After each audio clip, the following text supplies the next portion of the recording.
Yang penting rampung satu kali tarikan nafas. Ini kan berarti dari segi tuntunannya justru malah tidak sesuai. Padahal dalam ayat itu ada waqaf, boleh berhenti, boleh lanjut, harus berhenti. Itu salah satunya untuk supaya kita membaca Al-Quran pun dengan kaidah yang benar. Maka jangan mudah terbawa oleh narasi-narasi dunia yang hari ini banyak sekali menyuruh kita untuk menggadaikan akhirat demi sesuatu yang sifatnya duniawi. Dan semua itu berawal dari apa? Hawa nafsu, keinginan. Karena kan aku kepengen iki, kan gitu ya. Pengen nek rezekine lancar, amalannya opo yo, itu kan berarti kan hawa nafsu. Maka minta sama Allah. Rasul itu mengajarkan kepada kita membaca doa perlindungan dari 4 hal. Apa yang pertama? Allahumma inni a'udzubika min ilmin la yanfa. Ya Allah, sesungguhnya aku berlindung kepadamu dari ilmu yang tidak bermanfaat. Ada orang yang setiap hari jadwal kajiannya tuh kemana-mana gitu ya, bahkan dari pagi sampai malam bisa full gitu. Dia dapat ilmu, tapi bisa jadi ilmunya nggak ada manfaatnya. Padahal salah satu ciri ilmu kita bermanfaat atau tidak itu yang paling simpel adalah apakah bisa merubah pribadi kita jadi lebih baik, atau bisa nggak dengan ilmu yang kita dapatkan itu menghadirkan kenyamanan orang-orang yang ada di sekitar kita. Harusnya kalau ilmu kita itu berkah, yang pertama kali dapat feedback ataupun dapat efek positif dari ilmu kita itu orang-orang yang ada di sekitar kita. Orang yang paling terdekat dengan kita, misalkan suami, anak-anak gitu ya. Jadi mereka harusnya menjadi orang yang pertama yang mendapatkan imbas kebaikan dari ilmu yang hari ini kita dapatkan. Maka orang itu kalau kemudian ngajinya benar, keberkahan ilmunya itu apa? Ngomongnya jadi lebih santun, sama suami lebih taat, bagaimana sama orang lain itu lebih lapang hatinya. Bukan terus akhirnya jadi orang yang aku ngaji ning di DE kan lagi ngaji dek ini. Kaya ngono sok-sokan buroni aku. Gitu ya. Bukan kemudian lisannya menjadi lebih tajam daripada orang yang baru ngaji. Hari ini banyak saya dapati kenapa kok para suami itu tidak mengizinkan para istri ngaji di luar. Kadang yang ditanyakan ke saya, hukumnya gimana ya Ustazah kalau suami tidak mengizinkan istrinya untuk ngaji. Jadi saya kalau keluar mau ngaji itu harus bohong sama suami, karena kalau bilang ngaji mesti gak diizinkan. Itu sebenarnya saya pengen nanya, kira-kira kalau ibu pengajian, efek suami itu jadi kayak gimana toh? Jangan-jangan ada sikap kita yang berubah setelah ngaji. Karena gini loh, seorang istri itu karena dia ngaji kemana-mana merasa bahwa ilmu agamanya jadi lebih tinggi dari suami dan membuat ketaatan pada suaminya berkurang. Sehingga ketika ngerasa Allah bojoku ki lho, ciri-ciri suami yang soleh yang kemarin diceritakan Ustaz semuanya gak ono siji-siji yo. Karena patokannya adalah apa yang dia pelajari di kajian, keluarga harmoni, sakinah mawaddah warahmah, suami yang zalim itu yang seperti itu kok bojoku suami boleh mereka kabeh. Nah, gitu kan. Ya akhirnya banyak itu yang kemudian tanya, boleh nggak saya menggugat cerai suami kalau suami saya nggak sholat, suami saya begini-begini. Saya bilang kalau dari segi tinjauan fikih boleh aja ketika suami itu naksudin atau agamanya kurang kemudian istri mengajukan hulu itu boleh. Tapi saya katakan bersabar itu lebih baik. Karena gini tuh, kadang seorang istri merasa bahwa aku disuruh taat sama suami. Yo ndelok sik bentukane bojone koyo piye. Nek bojone koyo ngono yo kok aku kon taat. Ibaratnya kayak suaminya aja sholat aja masih bolong-bolong, masa aku suruh taat sama suami suami yang kayak gini. Nah itu yang salah pengertiannya, bahwa ketika Allah memerintahkan kita untuk taat sama suami, itu nggak ada ketentuan harus suami yang soleh ditaati, enggak. Selevel Fir'aun loh Bu, itu aja kemudian Asiyah masih bersabar sampai akhir hidupnya. Kan suami kita juga nggak sebejat Fir'aun. Kan Fir'aun itu ibaratnya Yosa apa ya, sempurna elek wong lah. Kan suami kita nggak kayak Fir'aun gitu loh. Yang kayak Fir'aun aja Allah bilang kepada Nabi Musa, katakanlah berdakwahlah kepada Fir'aun itu dengan kaulan layyinah, dengan perkataan yang lembut gitu loh. Kan suami kita nggak kayak Fir'aun. Jadi saya khawatir ketika hari ini ibu-ibu ada yang tidak diizinkan ngaji, bukan karena ngajinya, bukan karena keluar rumah untuk pengajiannya, tapi sikap yang lahir dari setelah kita ngaji kemana-mana itu nggak ada feedback ataupun timbal balik positif yang bisa kita berikan kepada suami dan anak-anak. Jadi ada yang guruin terus, akhirnya dia dikongkon apa namanya kalimatnya ketus terus, nek ngomah permut, woi alasannya wes kesel aku, keteso aku tuh di panitia pengajian kan baru sebuah rumput, nah gitu ya. Alasannya karena urusi pengajian dari habis subuh keruput wes lungo, nanti balik-balik mungkin kalau yang lain sekedar orang yang ngaji berangkatnya mepet karena panitia berangkatnya awal gitu, pulangnya akhir gitu. Akhirnya bikin apa? Misalkan ya di rumah suaminya gak keurus, rumah berantakan, mau makan gak ada apa-apa, ditangoi mermut gitu yang besengut.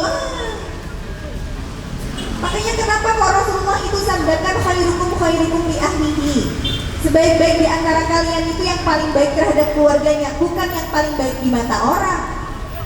Kita tuh pengen ukur diri kita baik atau enggak, jangan tanya sama orang lain Bu. Tanya aja sama suami kita, apa tanya sama anak kita. Kalau kemudian nih ada orang misalkan di teman pengajian ngelihat kita di luar wow gitu ya, terus bilang Masya Allah ya isinya panjenengan tuh Masya Allah semangat luar biasa kemana-mana sampai ini. Nek di rumah gimana? Suami kita cuma jawab satu kata halah, nah gitu tuh ya, belum jawab tuh tapi sudah kayak berdecak gitu ya.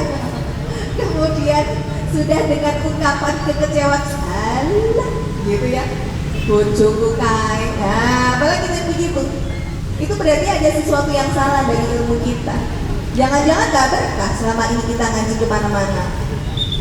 Maka minta sama Allah perlindungan dari hal-hal ini. Kenapa Rasul kemudian ngajak kita ayo minta perlindungan min ilmin la yanfa, dari ilmu yang tidak bermanfaat. Yang kedua minta apa perlindungannya? Min ilmin la yanfa wa min qalbin la yakhsha, dan dari hati yang tidak khusyuk, hati yang tidak takut, wa min qalbin la yakhsha. Karena ketika hati kita itu sudah tidak ada rasa kekhusyukan, tidak ada rasa takut, imbasnya apa? Ikutinya hawa nafsu. Inilah pembelajaran kita, bagaimana kemudian kita itu sama Allah tidak diperintahkan untuk mematikan hawa nafsu, tapi menundukkan hawa nafsu. Karena sampai kapanpun hawa nafsu kita, selama memang ruh dan jasad kita masih bersatu, ya nggak akan pernah bisa mati. Tapi orang yang mati jangan disamakan kayak orang yang hidup. Orang yang mati itu sudah nggak ada hawa nafsunya. Jadi jangan dipikir kalau orang yang sudah mati iki tambah lahirnya bapak ketois ibu tak masak saya enak kesenangannya bapak dan bapak moro. Kalau mencium harumnya masakan ibu, itu berarti kita masih berpikir bahwa orang yang mati itu sama kayak orang yang hidup. Makanya ketika di kuburan itu bawa foto segede gaban, kembang sak keranjang, air mawar, kemudian apa dipayungi, dimusuh-mudan, mesake konek kudanan. Akhirnya itu kuburannya dipayungin gitu, biar di dalam tuh rasanya lebih nyaman. Itu kan karena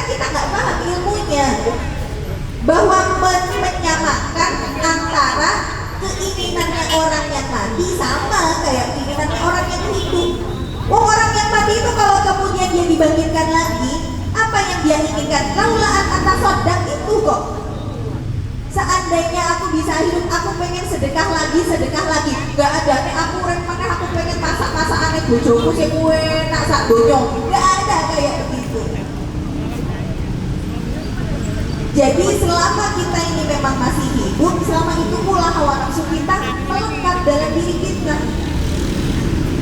Maka dari hawa nafsu ini kita jadi ada rasa pengen makan, pengen kemana gitu ya, pengen kemudian bersama dengan suami dan sebagainya, itu hawa nafsu. Tapi bukan berarti semua hawa nafsu harus diikuti. Kadang salahnya orang adalah ketika dia melakukan satu keburukan, dia mengatasnamakan aku cuma ngikutin kata hatiku kok. Padahal itu bukan ngikutin kata hati, itu ngikutinnya hawa nafsu. Karena sebenarnya hati kita itu condongnya pada kebaikan, condongnya hati kita pada ketaatan. Jadi kalau kita dalam kondisi sedang melakukan keburukan dan mengatakan kata hatiku berbicara seperti ini, itu bukan kata hatiku, itu kata hawa nafsuku. Maka memang qalbin la yakhsha atau hati yang tidak takut, hati yang tidak khusyuk, inilah yang akan membuat semua hawa nafsu kita akan kita ikuti. Jadi kalau kemudian kita korelasikan bahwa rata-rata wanita itu dengan banyak pengennya gitu ya, janjane awak dhewe iki yo gak butuh gor kakean pengen ketoke nek esuk-esuk ngene iki enake nyoto ya, wedang jahe, gedang godhog, jadah gorengan. Padahal sebenarnya mungkin dia makan makanan itu gak butuh, pengen aja. Nah pengen itu hawa nafsu. Maka kita sudah pernah bahas tentang bagaimana racun hati. Di antara racun hati itu kan banyak makan. Bukan berarti kita gak boleh makan, tapi kebanyakan makan itu juga bisa berefek untuk meracuni hati kita. Maka masuknya setan itu strateginya, kalau untuk orang-orang yang sudah belajar ilmu agama, tidak lagi digoda dengan maksiat-maksiat besar, tapi dari cara untuk membelokkan dan memasukkan keinginan-keinginan itu tadi. Maka salah satu strategi setan itu adalah perkara-perkara yang mubah dibuat berlebihan, itu strateginya setan. Kayak makan itu mubah Bu, tapi ketika dibuat berlebihan, berarti itu sudah masuk ke strateginya setan. Ketika misalkan nih ada orang yang ngajak, ya Bu, sesok neng Jogja. Apa neng Jogja? Mangan gudeg. Alah nek kene yo akeh bego Bu. Nek Jogja neng Jogja langsung wah, sok neh gudege cuma misalkan ya. Atau apa lah ya. Jadi kadang orang itu ngepeke ya, memaksakan diri untuk melakukan perjalanan yang panjang ya karena ngikutin pengennya itu. Ke Jogja khusus gudeg, bareng makan gudeg ya wes mulai meneng, ada loh yang begitu. Jadi khusus apa ya, kulineran itu ya memang nek nggak sampai tempatnya makan di sana langsung ki rasanya kok nggak puas. Kadang kita tidak menyadari bahwa ini sebenarnya jebakan setan gitu loh. Karena apa? Kita dituntut untuk sedikit-sedikit memperturutkan hawa nafsu. Ngelihat baju gitu kan lagi diskonan, ya Allah ini warnanya kok yo unik. Iki jarang kok sing duwe warna koyo ngene iki. Nah gitu ya. Digoda lagi tuh padahal lambine wis pirang-pirang sak lemari. Nanti setiap kondangan aku randuwe klambi, apa sih gitu. Sampai suami bingung, baju sak lemari. Bilangnya kalau mau pergi nggak punya baju, ini apa kan begitu ya. Akhirnya perempuan tergoda, iki ketoke klambine arang sing duwe wetone. Tapi ra enekku duwe, ora apa-apa, nyicil klambine sik. Nah, gitu ya. Nanti jilbab juga gitu, nggak punya bajunya nggak apa-apa, nyari, nyicil jilbabnya dulu, terus aja memperturutkan hawa nafsu. Nah kalau kemudian kita pengen ukur, kenapa ya kok aku dalam 1 minggu ini, 1 bulan ini kepengennya akeh banget, itu korelasinya dengan sholat kita yang sedang tidak berkualitas. Karena dari hati yang tidak khusyuk tadi berimbas kepada sholatnya yang nggak benar, bukan nggak sholatnya, tapi sholatnya itu yang nggak berkualitas, sehingga ada efeknya terhadap hawa nafsu yang kita ikuti. Wa min qalbin la yakhsha. Yang ketiga, minta perlindungan dari apa? Wa min nafsin la tashba. Wa min nafsin, dan dari jiwa la tashba, yang tidak pernah kenyang. Ya, kalau tadi dari hati yang tidak khusyuk, sekarang dari jiwa yang tidak pernah kenyang. Ini juga puncaknya, pangkalnya adalah dari hawa nafsu tadi. Yang keempat, minta untuk dihindarkan dari apa? Wa min du'ain la yusma, dari doa yang tidak didengar. Wa min du'ain la yusma, dari doa yang tidak didengar, maksudnya doa yang tidak dikabulkan oleh Allah. Saya ulang, bagaimana Rasul mengajak kita untuk berdoa dengan meminta 4 perlindungan. Allahumma inni a'udzubika min ilmin la yanfa' wa min qalbin la yakhsha wa min nafsin la tashba' wa min du'ain la yusma. Ya Allah, sesungguhnya aku memohon perlindungan kepadamu dari ilmu yang tidak bermanfaat, dan hati yang tidak khusyuk, dan jiwa yang tidak kenyang, dan doa yang tidak dikabulkan. Maka pembahasan kita di sequel untuk nafsu, insya Allah kita selesaikan hari ini. Setelah kita membahas bahwa nafsu itu sebenarnya ada 1 aja, tapi dia memiliki 3 sifat. Yang pertama adalah nafsul mutmainnah atau jiwa yang tenang. Inilah jiwa yang kemudian digaransi oleh Allah menjadi jiwa yang diridhai, yang mendapatkan predikat radiyatan mardiyah, Allah ridha dan kita pun juga ridha. Yang kedua adalah nafsul lawwamah, jiwa yang tercela. Jiwa yang tercela sudah kita bahas pula, bagaimana tidak semua jiwa itu tercela. Ada yang memang jiwa tercela ini ketika di akhir kehidupan dia berubah menjadi nafsul mutmainnah. Nafsul lawwamah bisa berubah menjadi nafsul mutmainnah ketika dia menyadari, ya Allah, aku kok koyong ini yo, ya Allah, aku ngerti, aku salah, wes bismillah, aku taubat. Awalnya dia nafsul lawwamah, tapi dia sadar kalau dirinya salah. Maka ketika dia menyadari kesalahannya, dia jadikan sebagai pertaubatan di akhir kehidupannya. Makanya orang itu, setiap dari diri kita punya garis ajal masing-masing. Maka Rasulullah sampaikan, orang itu kalau diridhoi sama Allah, dia mendekati garis ajalnya, Allah balik. Kata Rasul adalah as-salahu. Innallaha idza ahabba abdan as-salahu. Allah itu kalau sudah mencintai seorang hamba, dijadikan di akhir kehidupannya itu ada pemanis. Maksudnya pemanis bagaimana ya Rasul, kata para sahabat. Maka dia bisa jadi mendapati dirinya adalah pemilik nafsul lawwamah. Dia mengikuti kemaksiatan yang dia lakukan karena hawa nafsunya. Tapi kemudian mungkin 2 tahun, 3 tahun atau setahun gitu ya, sebelum ajal kematiannya datang, Allah rubah jalan hidupnya sampai akhirnya dia diwafatkan dalam keadaan husnul khotimah. Makanya saya pernah sampaikan bahwa hari ini jangan pernah kita terlalu kagum dengan amal solih yang dilakukan seseorang, tapi juga jangan membenci pelaku kemaksiatan, nyinyir sama dosa yang dilakukan teman kita, karena kita nggak pernah tahu bagaimana cara Allah menutup kematiannya. Karena akhir dari kehidupan itu misteri rahasia, dan memang Allah yang tahu apakah apakah akhir kita husnul khotimah atau su'ul khotimah. Tapi kita bisa mengusahakan itu gitu ya.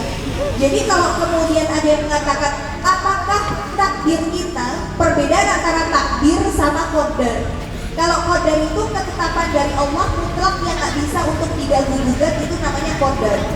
Kayak misalkan kematian kita kapan, itu qadar. Jadi kita nggak bisa majuin, mundurin dengan berbagai macam cara. Misalkan silaturahmi memperpanjang umur, berarti saya awalnya umur kita 60 tahun yang sering silaturahmi jadi 70 tahun. Enggak. Jadi jangan salah memahami, memperpanjang umur itu berarti umurnya jadi lebih panjang. Maksudnya adalah keberkahan dari umur itu. Jadi umur panjang itu kalau dia diwafatkan dalam keadaan umur yang pendek, seolah-olah dia umurnya panjang dengan amal kebaikan yang dia lakukan, bukan berarti umurnya bertambah. Jadi ketika takdir ajal orang itu masing-masing sudah ditetapkan, itu nggak bisa dimajukan atau dimundurkan. Tapi bagaimana cara kematian kita, apakah husnul khotimah atau su'ul khotimah, itu yang kemudian bisa berubah. Bukan hanya berubah dengan doa, tapi ada usaha kita untuk merubah takdir yang buruk itu. Begitu juga misalkan dengan yang namanya rezeki. Kadar rezeki kita itu qadar, ketetapan dari Allah yang memang kita mau usaha kayak gimana pun, kalau Allah menetapkan jatahmu segitu ya segitu. Orang boleh meniru usaha kita, tapi nggak bisa niru rezeki kita. Lihat itu misalkan apa pedagang klewer, apa benteng, kacamata, ini kan sakderet kacamata semua. Boleh usahanya sama, tapi rezeki yang Allah berikan beda-beda. Jadi kalau kemudian kita pahami itu, aku dodolan ki koncoku melu-melu. Sana es teh jumbo, sini es teh jumbo. Dalam 100 meter es teh jumbo ada berapa, Bu? 5 langkah ketemu es teh jumbo, gitu kan? Akhirnya sekarang di mana-mana es teh jumbo. Apakah yang semuanya es teh jumbo itu rezekinya sama? Enggak. Boleh kita meniru rezekinya, meniru usahanya, tapi rezekinya pasti akan berbeda. Karena kadar itu sudah ditentukan sama Allah. Jadi kalau kita paham bahwa rezekiku itu sudah ada yang ngatur, selama aku masih hidup berarti rezekiku masih ada, tenang saja sudah hidup kita. Mau orang melakukan cara apapun untuk menjaga bisnis kita, usaha kita, niru usaha kita, yakin aja karena rezeki kita nggak akan ketuker. Bahkan yang sudah ada di dalam mulut aja, kalau kata Allah ini bukan jatah rezekimu, keluar kok, Bu. Ibu sudah ngeplok makanan, dikageti karo koncone sobrida, gitu ya, keselak sampai akhirnya keluar muntah. Berarti kan itu yang sudah ada di dalam mulut aja. Kalau Allah bilang ini tujuh rezekimu, ayo tok nih, kan gitu ya. Allah akan buat loh yang sudah masuk keluar lagi. Itu namanya qadar. Jadi ketetapan dari Allah yang nggak bisa diganggu-gugat. Tapi kalau takdir itu sesuatu yang memang sudah Allah tetapkan, tapi bisa berubah dengan usaha kita, dengan upaya kita, dengan doa kita. Maka ibu sekarang punya suami. Kira-kira suaminya ibu qadar apa takdir?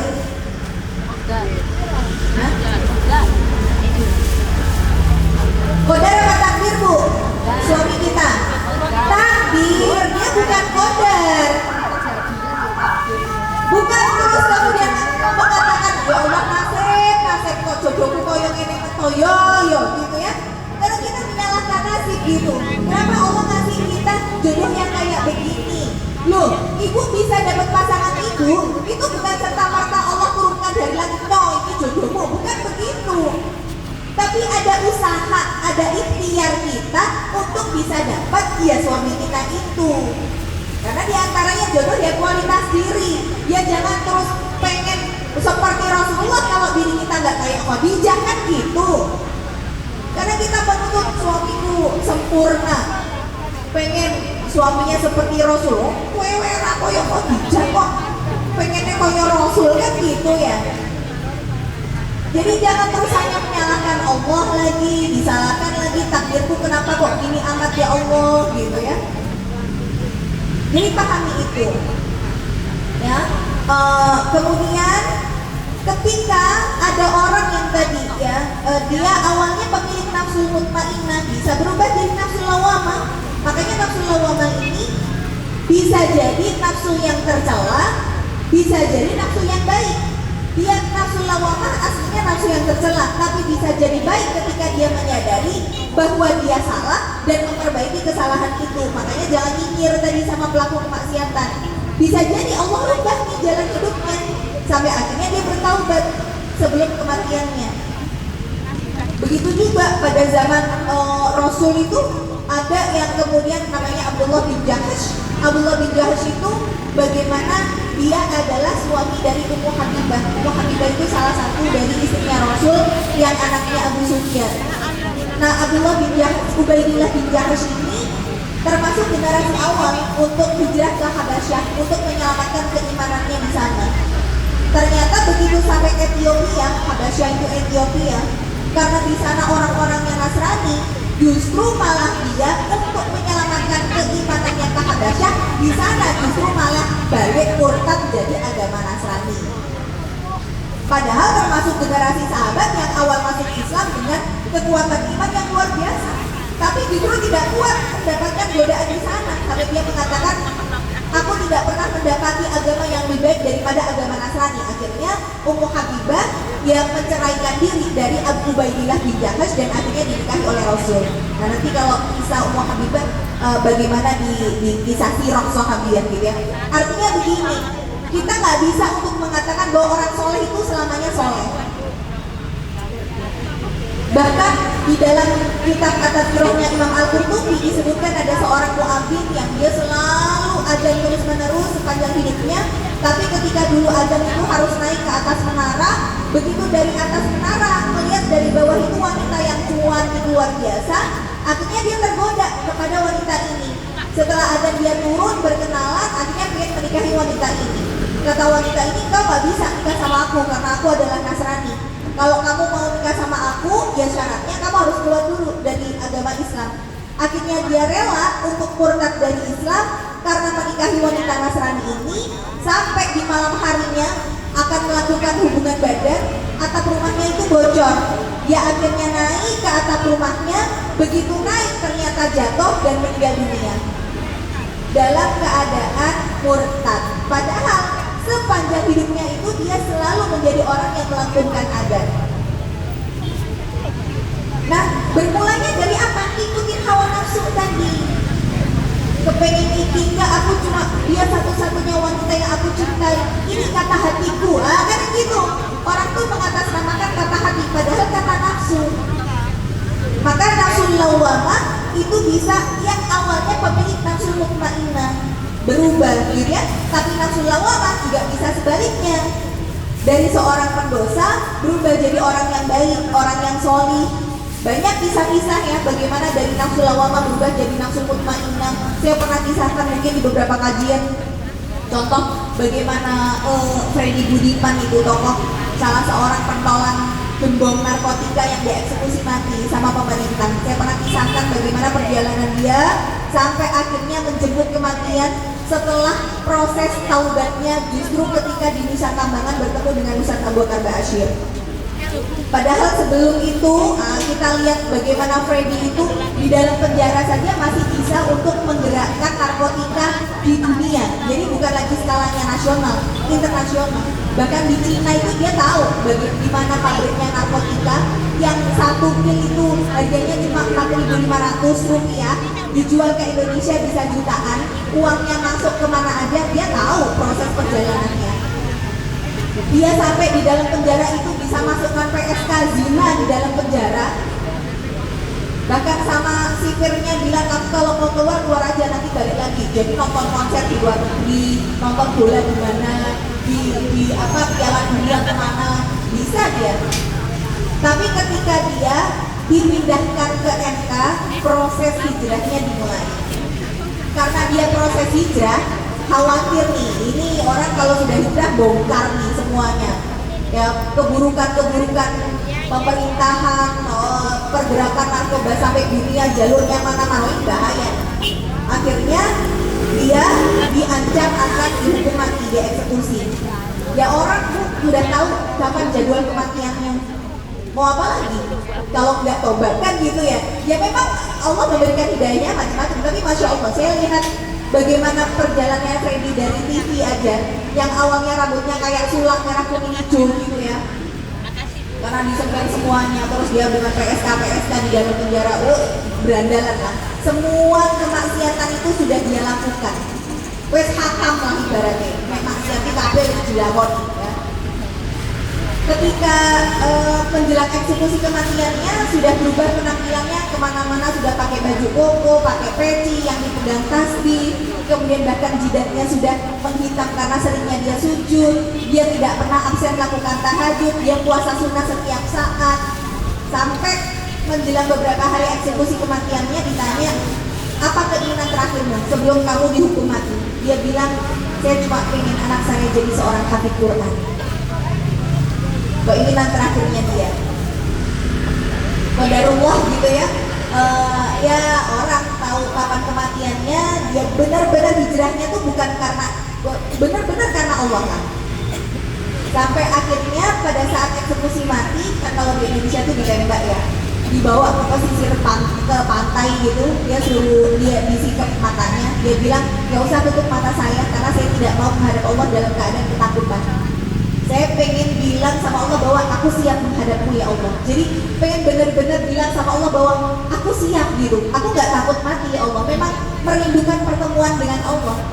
Maka ketika dia disuruh jalan ke arah laut gitu ya, kemudian dari belakang itu sudah ada sniper, penembak-penembak jitu. Dia di tengah malam sekitar mungkin jam 1-an gitu ya, jam 1 jam 2 malam, itu benar-benar dalam kondisi itu tiba-tiba badai, tapi badainya tuh cuma di pantai itu aja, di tempat lain tuh gak ada badai. Tapi akhirnya tetap dieksekusi, dan snipernya itu kan cuma boleh 1 kali tembakan langsung ke jantung dan langsung mati saat itu juga. Jadi begitu kemudian ditembakkan, kemudian dia jatuh gitu ya. Ini kesaksian dari orang yang memandikan jenazahnya, masya Allah. Ketika dimandikan jenazahnya berbau harum. Bahkan salah satu tanda kematian husnul khotimah yaitu ada keringat yang terus-menerus mengalir dari dahi, menandakan bahwa jasad ini husnul khotimah.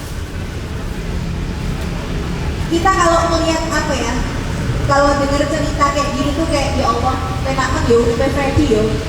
Itu mungkin kayak yang di quote-quote zaman kecil kita dulu dengar, muda kaya raya, hidup foya-foya, mati masuk surga. Karena dia kaya raya iya gitu ya, foya-foya iya, tapi matinya husnul khotimah gitu ya, masuk surga gitu. Nah itu yang setiap orang juga bisa kan. Gak bisa juga, cita-cita aku koyo ngono, ya udah, kok tobatnya arep mati wae. Ini siapa yang tahu kematian kita? Masih penting kalau tadi tahu eksekusi kapan matinya, dia bisa mempersiapkan. Ya kita sehat-sehat kayak begini. Belum tentu ibu tadi pagi pakai baju sendiri, nanti sore yang lepas juga sendiri. Bisa jadi yang melepaskan orang lain, nah itu bilang. Karena ya sudah sampai perjalanan kita menuju Allah kan begitu.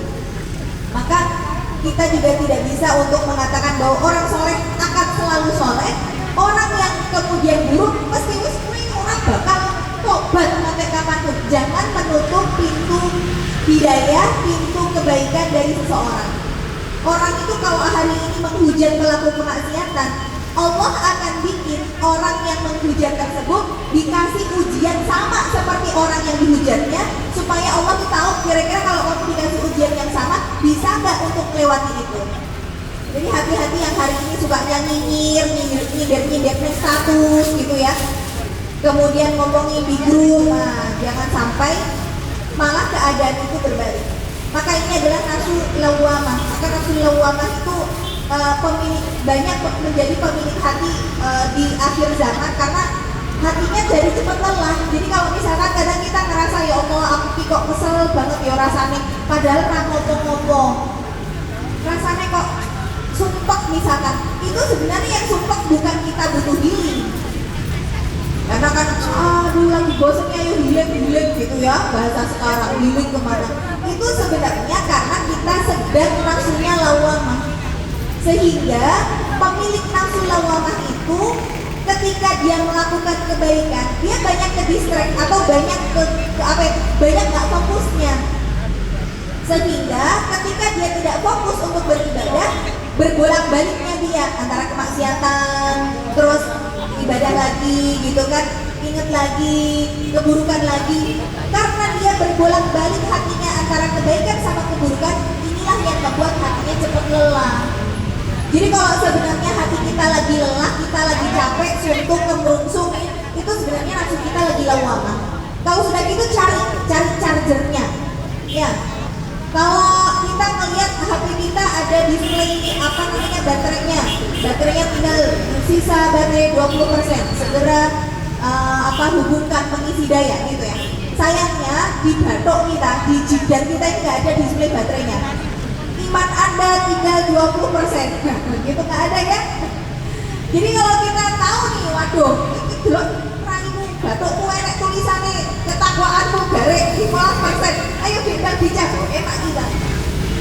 Gitu ya, cuman sayangnya nggak ada. Jadi yang tahu ya hati kita lelah atau enggak ya diri kita sendiri gitu. Kalau sudah gitu ayo segera mencari chargernya. Datanglah ke majelis ilmu, berkumpul dengan teman-teman yang solihah, perbanyak zikir, kemudian membaca Al-Quran, rajin sholat malam, puasa sunnah. Dan memang itu semua nggak bisa untuk kita lakukan kalau tidak kita menaklukkan hawa nafsu. Karena nek ikuti pengennya, yo pengennya orang apa-apa bu, awak dewe kita ngomong pengennya yo leye-leye, dasaran, nonton TV, nonton YouTube gitu kan. Wes pengennya orang ngopo-ngopo, kan ada kadang masanya begitu. Maka kalau sudah di pagi hari kita ngerasa ya Allah dan gue yang ngaji rayo, yo ya Allah, rasanya kok aras-arasan gitu ya. Nah itu sudah mulai itu. Nanti kadang kita harus nyablek setan yang godeli kok memang. Ngaji, ayo makan. Nah harus gitu memang. Jadi memang yang sulit itu sebenarnya bukan kita ngalahin orang lain, ngalahin hawa nafsu yang ada dalam diri kita sendiri. Yang kegedean bukan setannya orang, setannya kita bu. Ya, jadi bagaimana pertarungan terdahsyat kita itu melawan kori setan yang ada di dalam diri kita sendiri. Nah itu harus dimulai dari bagaimana memaksakan diri untuk melakukan kebaikan. Jadi memang hari ini kalau kita mau melakukan satu amal ibadah harus dipaksain. Jangan terus bilangnya, timbangnya aku ngaji terpaksa, pendengar aku ning omah, timbangnya aku mangkat yura itu pahala. Loh jangan gitu cara berpikirnya. Orang popo wes saiki kepaksa saya gak popo. Jadi hari ini saya bilang bahwa kalau kita masih harus terpaksa ngaji karena gak enak, diajak teman terus orang angkat-angkat, kan pertama berangkatnya karena gak enak, gak masalah. Kalau hari ini kita sholat malam masih ada keterpaksaannya sambil tegak-teguk, nggak apa-apa, dijalani aja dulu prosesnya. Nanti dari memaksakan diri itu akhirnya menjadi sebuah kebiasaan. Nah makanya ulama itu sampaikan, kan sebenarnya dosa yang kita lakukan itu ada pembayaran tunai atau dosa kita itu utang sama Allah. Nah pembayaran hutang sama Allah itu dibayarkannya kadang tidak dengan ujian-ujian setelah kematian, tapi bahkan pada saat kehidupan kita di dunia itu diuji. Itu bagian dari bagaimana cara Allah membersihkan dosa. Maka salah satu ulama besar namanya Fudail bin Iyad, beliau katakan, aku itu ketika melakukan dosa, aku bisa melihat akar atau melihat pengaruh dari dosa yang aku lakukan, keburukan yang aku lakukan. Itu diantaranya ya, satu, di bagaimana tungganganku itu bermasalah. Kalau tunggangan dulu tuh ya unta, kuda, keledai. Kalau sekarang ini motor apa mobil bu. Jadi ini bukan buat mendeteksi dosanya orang lain loh ya. Jangan terus kita bilang, oh berarti ini motornya mogok, wah ini dosanya kakean. Nah bukan gitu. Ya, ini jadi muhasabah buat diri sendiri aja, bahwa ternyata akar dari dosa itu bukan cuma di ujian-ujian yang berat, bahkan di kendaraan kita yang sering bermasalah, itu bagian dari cara Allah menegur dengan dosa yang kita lakukan. Iki ngopo to yo padahal iki lagi tak servis ora iso mlaku meneh. Anggere arep tak starter mesti dadak iki fix. Coba kita cari dosa kita apa yang belum kita taubati. Jadi kalau beliau katakan, supaya dilihat sebutkan, aku melihat asar atau pengaruh dari dosa yang aku lakukan, diantaranya adalah berupa satu, perubahan yang terjadi pada pasanganku, artinya baik suami atau istri. Jadi misalkan nih, suami kita hari ini kok kenapa, maksudnya kayak di luar sana ada orang yang suaminya doyan selingkuh misalkan ya, atau suaminya zalim, atau suaminya apa, itu sebenarnya jangan cuma nyalahin suaminya sih, tapi lebih kepada muhasabah diri. Ya Allah, dosaku tuh apa ya, sampai Allah jadikan suamiku yang tadinya sangat mencintaiku, benar-benar yang dia itu, wah aku tuh cinta matinya, kok sekarang malah kegoda sama cewek lain misalkan gitu. Jangan terus dasar emang suami mata jelalakan, jangan cuma nyalahin itunya, tapi ada nggak dosa kita sehingga itu menjadi imbasnya ya. Pertama dari pasangan, yang kedua bisa jadi dari kendaraan tadi, tunggangan tadi, yang ketiga bahkan banyaknya tikus di rumahku. Itu bagian Bu dari pengaruh dosa. Ibu yang di rumahnya akeh tikuse, kan kadang kita fokusnya rumahku akeh tikuse, cedak sawah, dodolan sembako gitu kan, tikusnya moro kabeh. Padahal sebenarnya salah satu korelasinya itu. Jadi ketika kita berusaha untuk memperbaiki, bertaubat dari dosa-dosa kita, Allah akan jaga. Bahkan dari tikus saja nggak doyan di rumah kita, karena penghuninya itu menjaga dari hal-hal yang dia tidak bermaksiat ke hadapan Allah gitu loh. Jadi coba kita lebih introspeksi. Bukan ini, sekali lagi, jangan jadikan materi tazkiyatun nafas ini untuk mengukur gimana keburukan hati orang. Oh nek sekolah catatanku, wong iki ketoke nafsu lawamah. Ya jangan dijadikan sebagai tolak ukur, tapi kita aja ya. Maka itu nafsu lawamah. Kemudian yang ketiga adalah nafsu ammarah bisu, nafsu yang selalu memerintahkan untuk berbuat keburukan. Dan dengan nafsu kita itu ya kodratnya ammarah bisu, nafsu kita itu memang selalu nyuruhnya kepada keburukan. Tapi kalau nafsu ammarah bisu kita ikuti terus-menerus, ya akhirnya akan jadi nafsu lawamah. Maka kita lihat bagaimana Nabi Yusuf alaihissalam, beliau dengan banyaknya ujian gitu kan, yang sudah dibully, kemudian dibuang, kemudian diperjualbelikan, sampai akhirnya dibeli sama seorang raja, digoda. Dari semua ujian-ujiannya Nabi Yusuf, yang paling dipuji sama Allah itu di bagian apa? Ketika beliau bisa untuk menjaga hawa nafsunya, untuk tidak ikuti apa yang menjadi keinginan Imro'atul Aziz atau Zulaikha itu. Padahal yang dipikir, pengen gak Nabi Yusuf? Pengen. Sekarang bagaimana digoda dengan seorang wanita cantik, punya tahta gitu ya, punya harta, dan dia sudah secure, sudah berusaha ngejaga ini, tak pastikan aman, nggak akan ada yang lihat perbuatan kita, nggak ada yang laporin. Ibaratnya kayak kemaksiatanmu tuh udah di depan mata dan aku akan rahasiakan ini. Ibaratnya kucing kalau nggak dikasih ikan aja dia gondol, ini ikannya ditaruh di depannya, dipersilahkan, siapa yang nggak tergoda? Makanya Nabi Yusuf itu ketika beliau katakan bahwa sebenarnya lakot syahwafani hubba, jadi sebenarnya rasa cinta, rasa pengen itu sudah ada di dalam diri beliau. Tapi kemudian disampaikan di dalam ayat falaqad ra'a burhana rabbi, tapi beliau melihat burhan atau hidayah dari Allah. Entah ada yang menafsirkan para ulama melihat bayangan ayahnya, ada yang kemudian diperlihatkan bagaimana adabnya di neraka gitu. Akhirnya beliau jadi tersadar. Makanya beliau sampaikan wa ma ubari'u nafsi, aku tidak berlepas tangan dari nafsuku. Jadi beliau nggak mengatakan bahwa oh ya aku orang yang soleh, aku dijaga sama sama Allah, aku akhirnya bisa bersih dari perkara ini. Enggak, beliau justru mengatakan wa ma ubari'u nafsi, aku itu nggak bisa berlepas tangan dari nafsuku. Jadi kalau hari ini ada orang bilang, ah udahlah kamu nggak usah munafik lah jadi orang, bilang aja kalau kamu sebenarnya pengen. Loh kalau ngikutin pengen tuh ya memang awak dewe pengen kok. Tapi bukan masalah kita ikuti itu, bisa nggak kita menundukkan? Maka beliau katakan innan nafsa la ammaratun bisu, karena sesungguhnya setiap nafsu itu selalu menyeru kepada kejahatan. Jadi memang hawa nafsu itu lekat sama kita gitu ya. Maka inilah bagaimana pembahasan kita tentang nafsu sampai kepada nafsu ammarah bisu. Kita minta sama Allah untuk dihindarkan dari nafsu-nafsu yang bisa menjerumuskan kita ke dalam kemaksiatan. Dan kalau sudah ada rasa keinginan itu mulai perbaiki sholat kita, dekatkan kita dengan orang-orang soleh, ya perbanyak zikir, minta doa perlindungan. Maka insya Allah nanti di bulan Februari kalau Allah masih takdirkan kita untuk bertemu, kita akan membahas tema baru yang berjudul muhasabah atau introspeksi. Wabillahi taufiq wal hidayah. Wassalamualaikum warahmatullahi wabarakatuh.